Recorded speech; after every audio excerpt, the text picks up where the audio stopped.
Shri Ganesha Sharada Gurubhyo Namaha Ramaya Ramabhadraya Ramachandraya Vedhase Raghunathaya Nathaya Sitaya Pataye Namaha. Welcome to all for this session on Ramayana to chapter 35 of the Bala Kanda. In the previous chapter, we have seen sage Vishwamitra narrating the story of Kusha, who happens to be his own forefather, and his son Kushanabha, who had 100 daughters who were married to Brahmadatta, and then the son of Kushanabha was Gadhi, who happens to be the father of Vishwamitra. Having passed the night with other munis on the banks of the river Shona, Sri Vishwamitra said to Prince Rama at daybreak, "Arise, O Prince, the day has dawned. May prosperity attend you. Perform your morning devotions and let us prepare for our journey." Sri Rama listened to the instructions of the holy sage, recited his morning prayers, and prepared to leave, saying, "O knower of God, the waters of the holy river Shona appears to be very shallow and rest on a sandy bed. Be pleased to instruct us where we should cross over it." The sage replied, "O prince, I will show you where the great rishis traversed it." Thereafter they forded the river and journeyed on and on, enjoying the many beautiful woods and forests through which they passed. After proceeding a great distance, late one afternoon, they reached the holy river Ganga, beloved of the sages.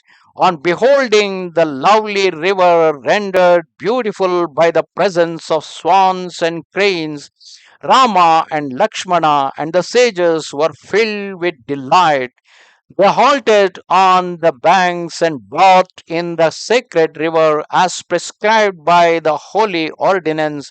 Then, lighting their sacrificial fires, they partook of the remains of the offerings. According to the tradition, they offered water to their ancestors and, spreading coverings, seated themselves by the holy Ganga. Sitting in the midst of sages with the two princes before him, Sri Vishwamitra was questioned by Sri Rama in the following manner: "O Lord, I desire to hear the story of this holy river which traverses the three paths. How does the sacred Ganga passing through the three worlds merge at last in the ocean? Because she begins in the heaven, flow through the mortal, that is the earth, and then into the Patala Loka." On this request, Sri Vishwamitra began to narrate the origin and genesis of the sacred river. "O Rama, the great Himavant, lord of the Himalayas, the treasury of all precious metals, he had two daughters who were unsurpassed in loveliness on earth. Their mother, Mena, the wife of Himachala or Himavat, was the daughter of Mount Meru. Her elder daughter was named Ganga and the younger Uma. The Devas, wishing to observe certain sacred rites, asked for Sri Ganga to promote the success of their undertaking, and with the permission of her father, they took her away with them.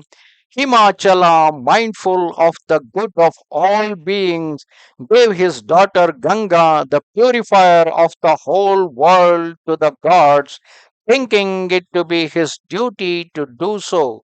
The gods, supremely gratified, took his daughter Ganga and, blessing all, left Himachala.